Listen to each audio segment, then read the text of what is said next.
یہ جرائم بہت بڑھ رہے ہیں، پنجاب میں بھی بڑھ رہے ہیں، باقی بھی صوبوں میں بڑھ رہے ہیں، لیکن اگر صرف دارالحکومت لاہور کا جائزہ لیا جائے تو ہمارے یہاں جو ہے وہ صدر ڈویژن جو ہے وہ فرسٹ آیا، وہاں 97 کیسز رپورٹ ہوئے ہیں، جبکہ کچھ کیس ایسے بھی ہوں گے جو رپورٹ نہیں ہوئے، اور سیکنڈ پہ جو ہے کینٹ ڈویژن ہے وہاں، اور جبکہ تیسرے نمبر پہ ماڈل ٹاؤن ڈویژن آیا جہاں 73 کیسز ہیں۔ اچھا، معاملات یہ ہیں کہ پولیس جو ہے وہ صرف 113 کی تفتیش اب تک کر چکی ہے، باقی کر ہی نہیں سکی، یعنی معاملات ہی ایسے ہیں کہ ابھی ہو ہی نہیں رہا، تو آپ بتائیں سزا کیسے ہوگی، انصاف کیسے ملے گا؟ نہ صرف آنیاں جانیاں ہوں گی اور کچھ بھی نہیں ہوگا۔ اسی طرح دیکھیں ڈی این اے ٹیسٹ جو ہیں وہ بھی بڑے ناقص انداز میں ہو رہے ہیں، اور یعنی 91 ڈی این اے ٹیسٹ ہوئے اور ان میں سے بھی رپورٹ جو ناقص آئی ہیں، تو کیا معاملہ ہوگا؟ معاشرہ اب نہیں پہلے سے ہی خراب ہے۔ موجودہ حالات میں سوشل میڈیا نے اس کو زیادہ اوپن کر دیا ہے، یا میڈیا نے زیادہ اوپن کر دیا ہے، یا پریس کی آزادی نے اس کو اوپن کر دیا ہے، اور معاملہ جو ہے وہ یہاں تک آ گیا کہ اب جو کہا جا رہا ہے تو الزام جہاں لگ رہا ہے تو وزیر اعظم بھی یہی کر رہے ہیں کہ موبائل نے لوگوں کو خراب کیا، لیکن دوسری طرف جو ایک سروے رپورٹ ہے اس میں یہ ہے موبائل بھی شامل ہے،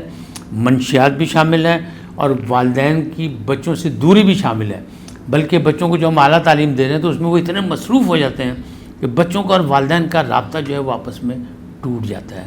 تو یہ بچوں سے دوری جو ہے یہ بھی ایک سبب بن رہا ہے۔ اب اس وقت 400 نوجوان، 350-400 نوجوان جو ہیں وہ حراست میں ہیں، مختلف جیلوں میں ہیں۔ اب اس میں یہ دیکھیں کہ ان میں جو ہے معاملات ہیں،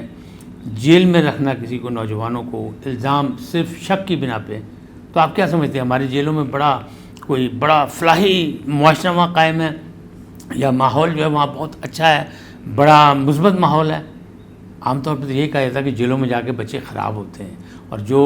جرائم پیشہ بھی وہاں جاتا ہے، اگر اسے چھوٹا سا جرم کیا ہے تو وہ جو وہاں پہلے سے موجود ہیں بڑے لوگ، وہ ان کی ایسی تربیت کرتے ہیں کہ وہاں سے ماسٹر بن کے نکلتا ہے،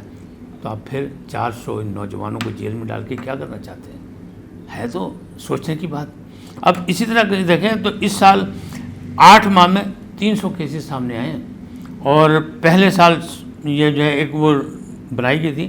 ایک سیل بنایا گیا تھا کہ مردوں کی طرف سے جو ہراسگی کا جو معاملات تھے اس میں خصوصی سیل بنایا گیا تھا،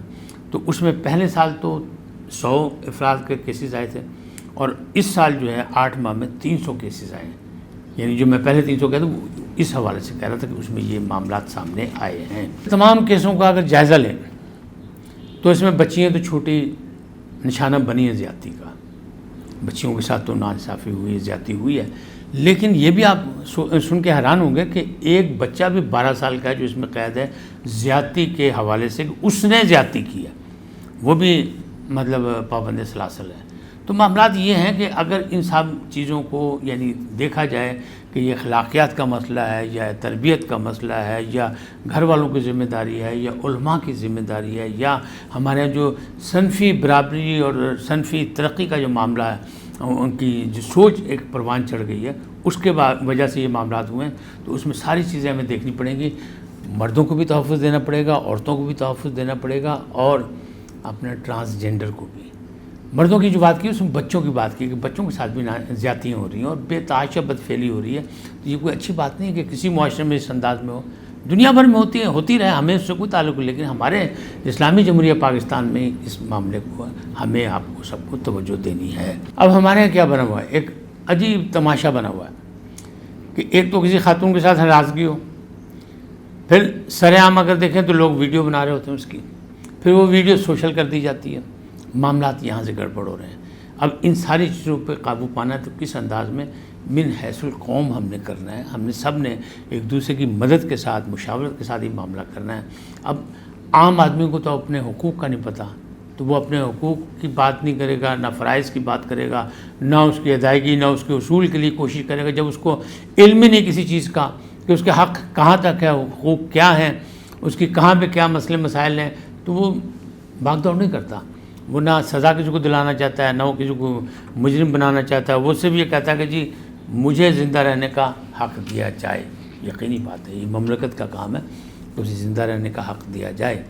لیکن ہراسگی کا جو ماحول ہے اور یہ جنسی جرائم جو ہے اس میں کونسلنگ ہونی چاہیے ہر سطح پر، خواتین کے حوالے سے بھی، ٹرانسجینڈر کے حوالے سے بھی،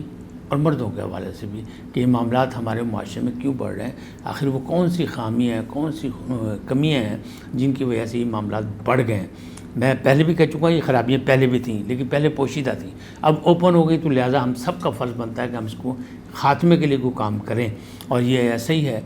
کہ جو مینار قرارداد پاکستان کا جو واقعہ ہے اس پہ مجرموں کو سزا ملنی چاہیے، اس میں کوئی دو رائے نہیں ہے، لیکن جس انداز میں اس کیس کو ڈیل کیا جا رہا ہے مجھے یقین ہے، 100% یقین ہے کہ ایک بے قصور مارا جائے تو مارا جائے، ورنہ کوئی اس کا رزلٹ نہیں نکلے گا، تو یہ معاملہ بھی گڑبڑ ہے۔ تو انصاف کے تقاضے پورے ہونے چاہیے،